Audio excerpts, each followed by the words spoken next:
In the summer of 1944, the tides of war had turned.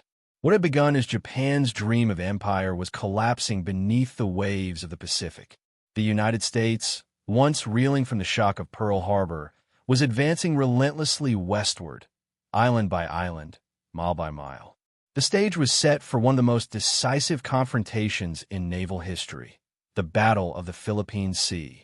The morning sun cast long shadows across the waters of Tawi anchorage on June 13, 1944, as the pride of the Imperial Japanese Navy prepared for what would become one of the most consequential naval engagements of the Pacific War. Among the warships assembled in this remote corner of the southwestern Philippines, the aircraft carrier Shōkaku stood as a monument to Japanese naval engineering and ambition. Her flight deck, stretching nearly 850 feet, had once launched the aircraft that struck Pearl Harbor 30 months earlier. Now she was about to embark on her final voyage, though neither her 1,663-man crew nor her commanding officers could foresee the submarine that would soon seal her fate. 6 days later, Vice Admiral Jisaburo Ozawa watched from the bridge of his flagship as the combined elements of the first mobile fleet began their departure sequence. It was an awe-inspiring sight. 3 fleet carriers, Shōkaku, her sister ship Zuikaku, and the newly commissioned Taiho, accompanied by a formidable screen of battleships, heavy cruisers, and destroyers. The heavy cruisers Atago, Takao, Maya, and Shokai took up their screening positions while 13 destroyers formed a protective ring around the capital ships. This was the last great concentration of Japanese carrier power in the Pacific, a fleet that had once dominated the ocean from Hawaii to the Indian Ocean.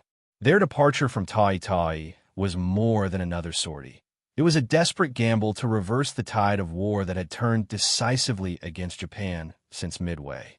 As the anchor chains rattled up through the hawse holes and the great ships began to move, thousands of sailors stood at their posts, unaware that within a week, more than 1,200 of them would perish in the warm waters of the Philippine Sea. The destination was the Mariana Islands, where American forces had begun their assault on Saipan. The mission was nothing less than the destruction of the U.S. Pacific Fleet's carrier force, a final attempt to reclaim control of the skies and seas of the Pacific. By mid-1944, Japan's strategic situation was catastrophic. The empire that had expanded so rapidly in 1941 and early 1942 was now contracting under relentless American pressure. The loss of the Gilbert Islands, the neutralization of Truk, and the ongoing American invasion of the Marianas represented more than territorial setbacks. They signaled the approaching endgame of the Pacific War. Saipan, in particular, held extraordinary importance. Its capture would place American B-29 Superfortress bombers within striking distance of Tokyo itself, bringing the war directly to the Japanese homeland for the first time since the Doolittle Raid of 1942. Admiral Somu Toyota, Commander-in-Chief of the combined fleet, understood the gravity of the situation. The loss of the Marianas would sever Japan's communications with its resource-rich southern territories and expose the home islands to devastating strategic bombing. In response, he authorized Operation Ago, a complex plan that sought to leverage what advantages Japan still retained: the longer range of its carrier aircraft, the support of land-based aviation from island airfields, and the superior night fighting skills of its battleship crews. The plan called for the mobile fleet to engage the American carriers in a decisive battle, while they were preoccupied with supporting the Saipan landings. Yet the Japanese Navy of 1944 bore little resemblance to the elite force that had stunned the world at Pearl Harbor.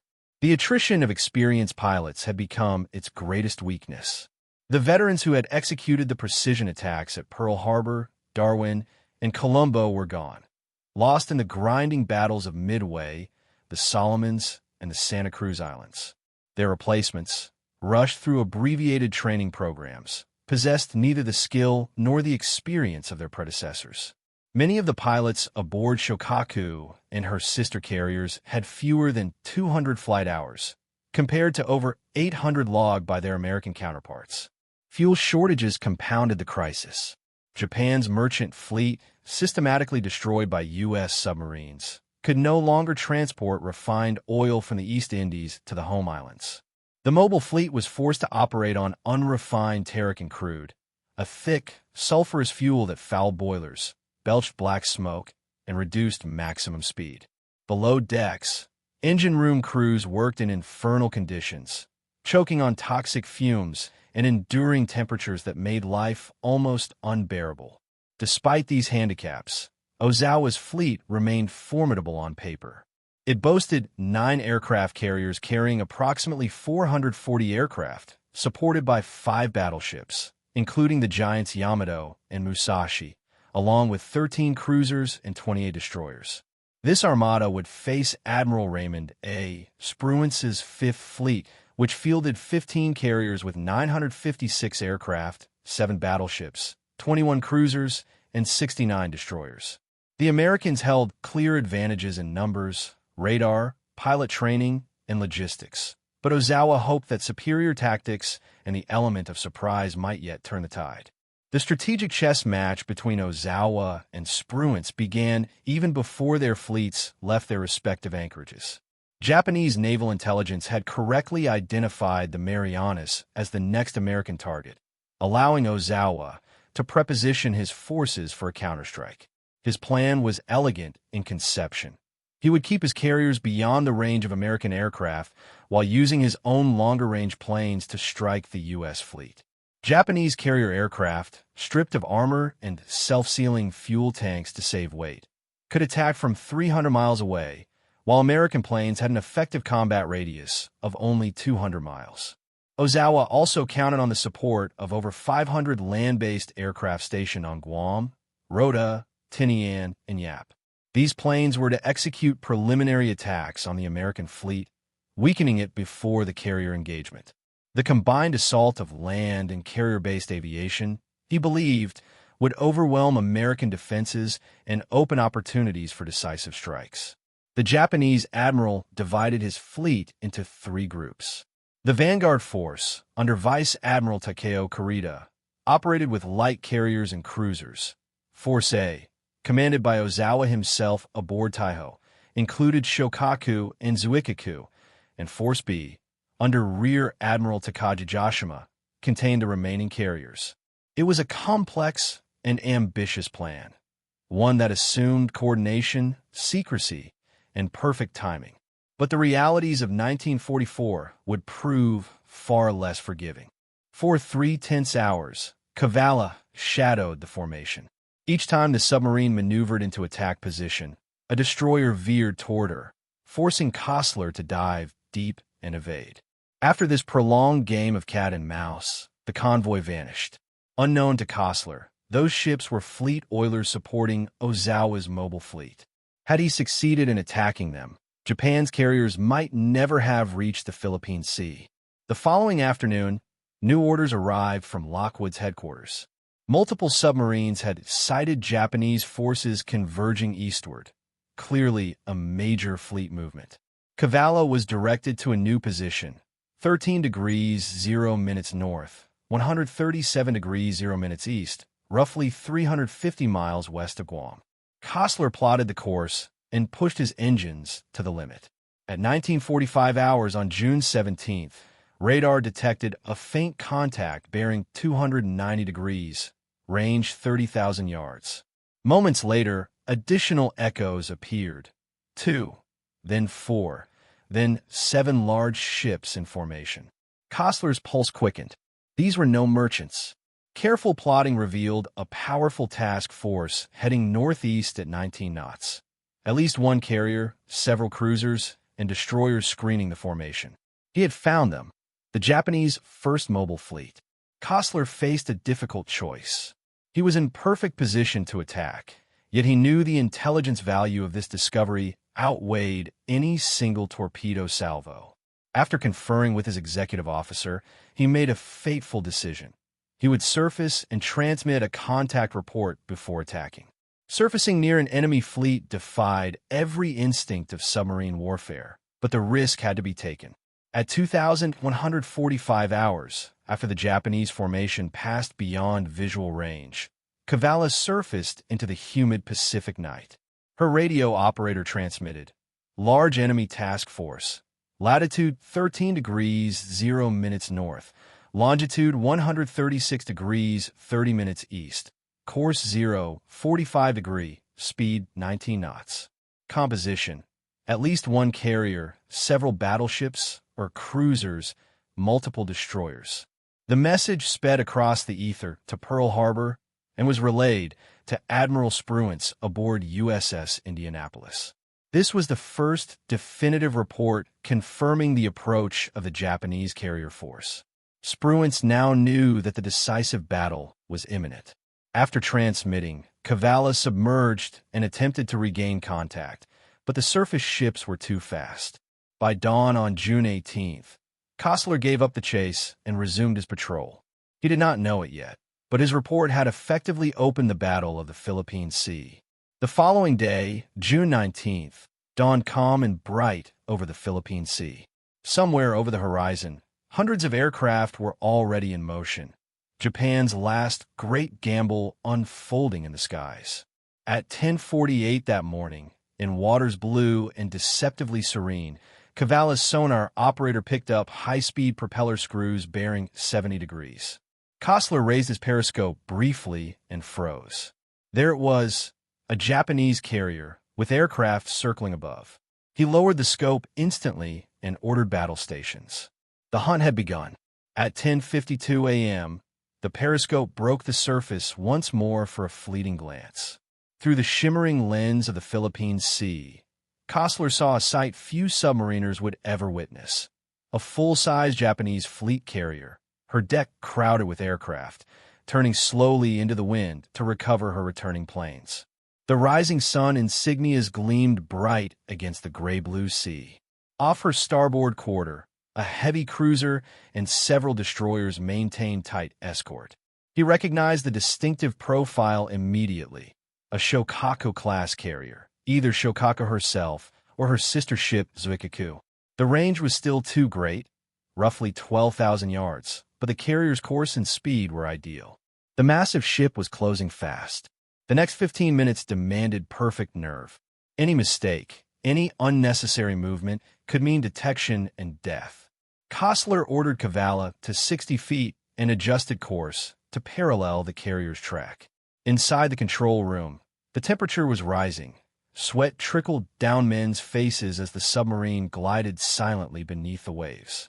Every creak of metal and every drip of condensation seemed magnified 100-fold. The sonar operator whispered bearings. The fire control team plotted solutions on the torpedo data computer, and the torpedo room crew readied 6 Mark 23 torpedoes set to run shallow. At 11:10 a.m., Kostler raised the periscope once more.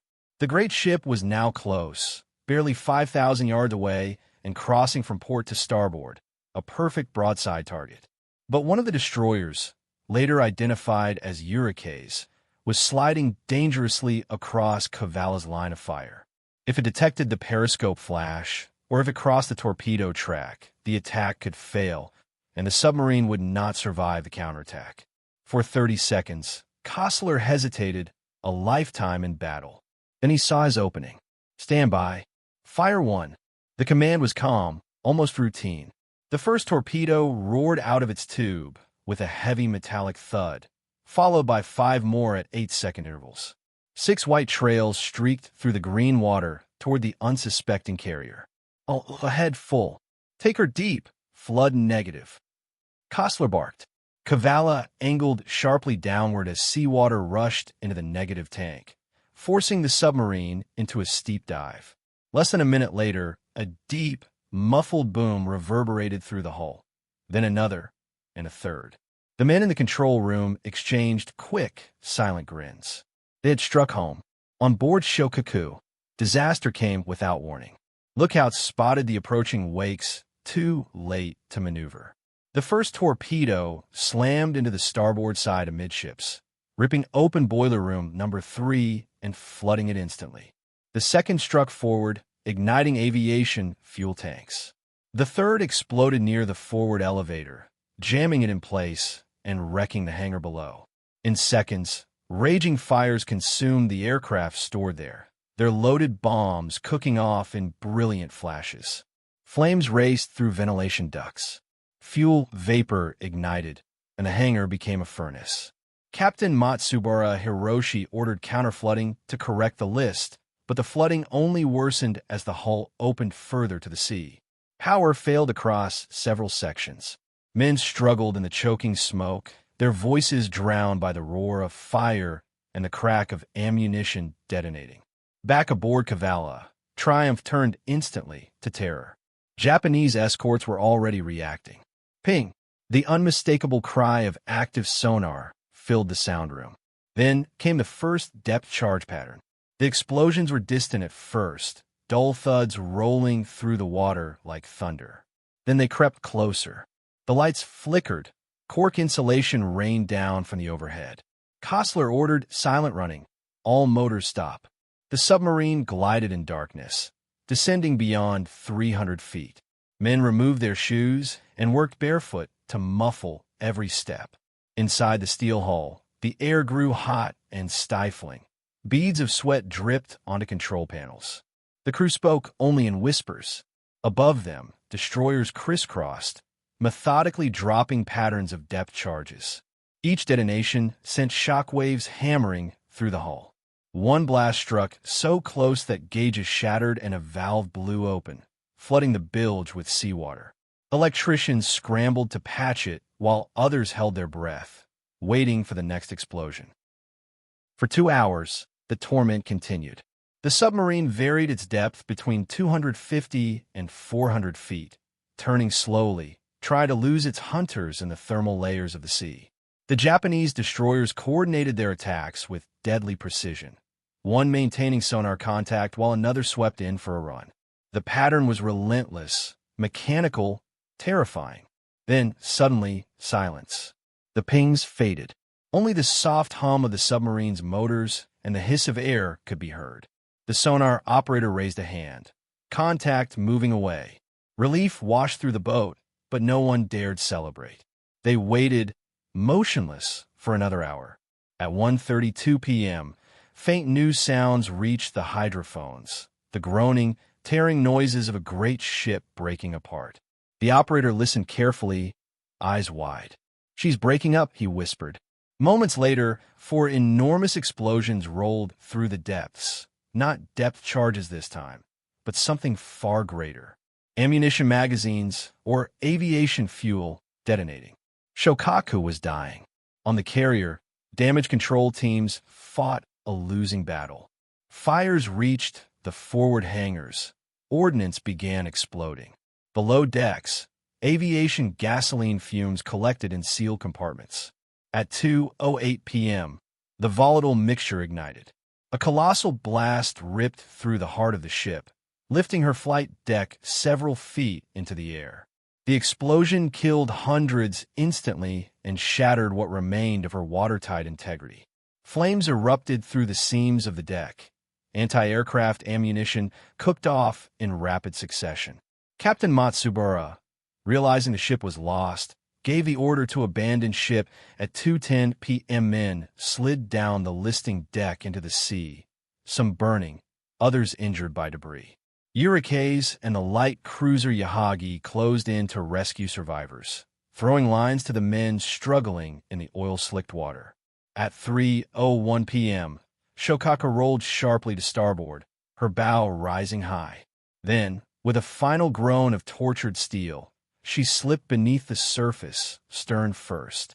More explosions followed as trapped air and burning fuel escaped. The carrier that had once launched the attack on Pearl Harbor vanished into the depths of the Philippine Sea. Of her 1,663 officers and men, 1,272 perished, including Captain Matsubara, who chose to go down with his ship. Only about 570 survivors were pulled from the sea by the escorting vessels. Below the waves, Cavalla still lay silent, battered but alive. Her batteries were nearly depleted, and the air inside the boat was foul, carbon dioxide levels rising dangerously. At last, near dusk, Kostler risked bringing her to periscope depth. Through the scope, he saw nothing but open water. The Japanese had gone, either to rescue survivors or rejoin their fleet. At 7 p.m., after more than 7 hours submerged, Cavalla broke the surface. The hatches were thrown open, and the crew poured out onto the bridge, gasping for clean air. They had survived the most ferocious depth charge attack any of them had ever known. Costler wasted no time. He ordered a report sent to Pearl Harbor. Attacked Shōkaku-class carrier. 3 hits observed. Heavy explosions heard. Believed target sunk. Position 11 degrees, 50 minutes north, 137 degrees, 57 minutes east. Hours later, a reply came back. Well done, Cavalla. Achievement beyond expectations. Admiral Lockwood himself had sent it. The men cheered quietly, exhausted but exultant.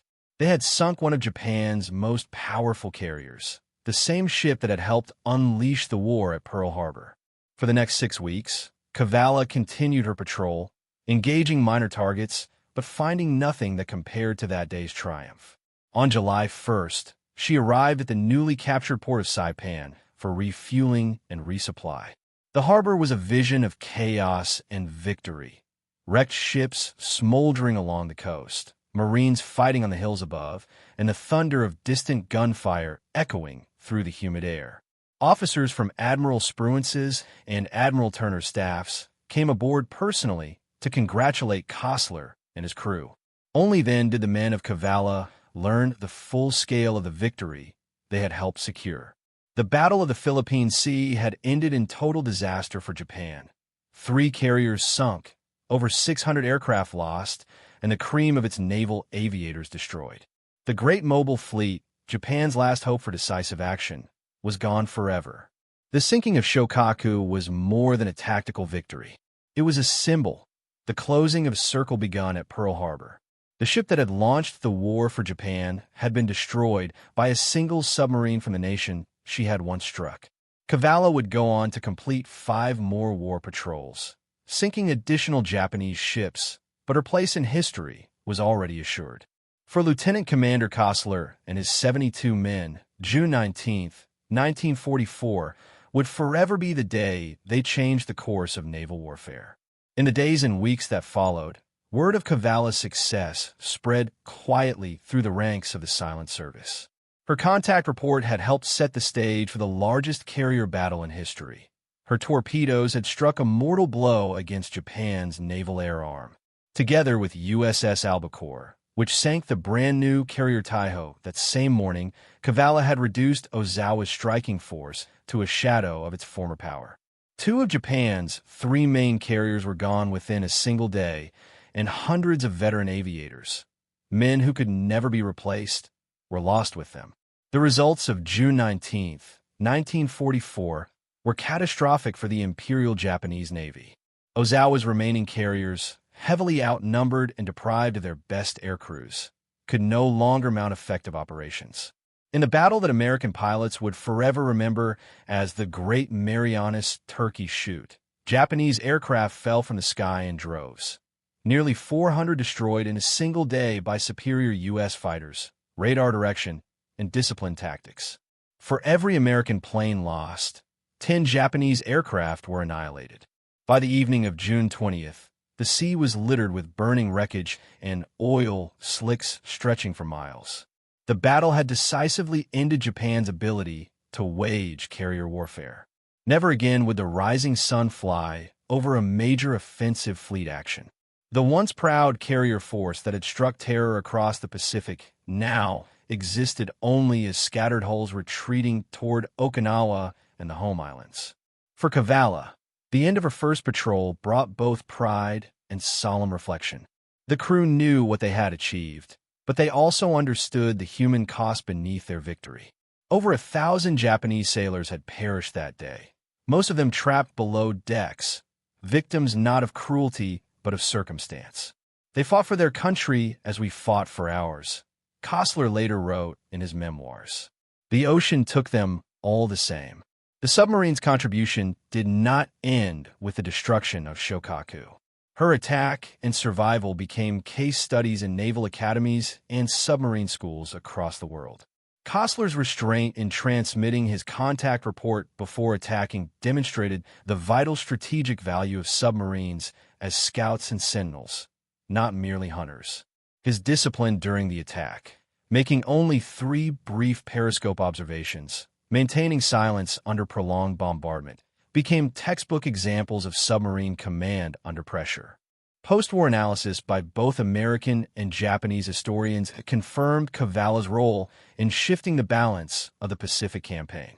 The loss of Shōkaku and Taiho, combined with the decimation of Japan's air crews, effectively destroyed the carrier arm that had defined Japanese naval power since 1941. When combined with the American victory at Leyte Gulf later that year, the Imperial Navy ceased to exist as an effective fighting force. The submarine war itself had been one of the deadliest and most decisive campaigns of World War II, though it was often fought in silence and shadow. Comprising less than 2% of U.S. Navy personnel, American submarines were responsible for sinking over 55% of all Japanese shipping lost during the war. They destroyed more than 2,000 enemy warships and merchant vessels, over 5 million tons of shipping, cutting off Japan's lifeline to vital resources in the East Indies. The impact was crippling. Without fuel, steel, or food from its southern empire, Japan's war machine ground to a halt. The island nation that had once dreamed of domination was slowly starved into submission. Its fleets immobilized, its cities left vulnerable to air attack. Cavalla's torpedoes were part of that strangulation. One more strike in a campaign of precision and endurance. In the years after the war, Cavalla continued to serve the United States Navy faithfully. She completed 5 more war patrols before the fighting ended in August 1945. Her record included the confirmed sinking of 3 additional Japanese vessels and probable damage to several more. For her first patrol alone, the one that sank Shōkaku, the submarine received the Presidential Unit Citation. Lieutenant Commander Herman Kostler was awarded the Navy Cross for his valor, calm leadership, and exemplary judgment. When peace returned, Cavalla was decommissioned but not forgotten. In 1969, after decades of training service, she was retired from active duty. In 1982, she was designated a National Historic Landmark and preserved as a museum ship at Seawolf Park in Galveston, Texas. Today, visitors can walk through her narrow passageways, stand in her control room, and look through the periscope once used to aim at Shōkaku. The faint smell of oil and steel lingers still, a living reminder of the men who once risked everything in the silent war beneath the sea. The wreck of Shōkaku, however, has never been found. Unlike other great ships of the Pacific War, her resting place remains hidden in the deep waters of the Philippine Sea, beyond the reach of sunlight and divers. Somewhere, in the black depths more than 4 miles below the surface, lies the shattered hull of the carrier that began the Pacific War and ended it for Japan's Navy. For the families of the 1,272 men who went down with her, that absence, a grave without a name, remains a wound that time has not fully healed. Historians often note the poetic symmetry of her fate. The ship that had once symbolized Japan's might was sunk not by aircraft, but by the very kind of vessel her own navy had underestimated, the submarine. The hunter had become the hunted. In the cold arithmetic of war, the scales had finally balanced. Yet beyond the statistics and tonnage, the story of Cavalla endures for its human truths. It was a story of preparation meeting opportunity, of courage under relentless pressure, and of men who mastered fear in the confined darkness of a steel shell hundreds of feet below the sea. Luck, Admiral Chester Nimitz once said, is the residue of preparation. Cavalla had been prepared, and when fate presented its moment, she seized it. The Battle of the Philippine Sea marked the irreversible turning point of the Pacific War. With the destruction of Japan's carrier aviation, the road to victory lay open. From Saipan to Guam, Iwo Jima to Okinawa, the United States advanced steadily toward Japan's shores. The airfields of the Marianas soon launched B-29 raids over Tokyo, and the seas once ruled by the rising sun became highways for the Allied fleet. For the men of Cavalla, their triumph was but one thread in that vast tapestry of history, but it was a thread that shone brightly.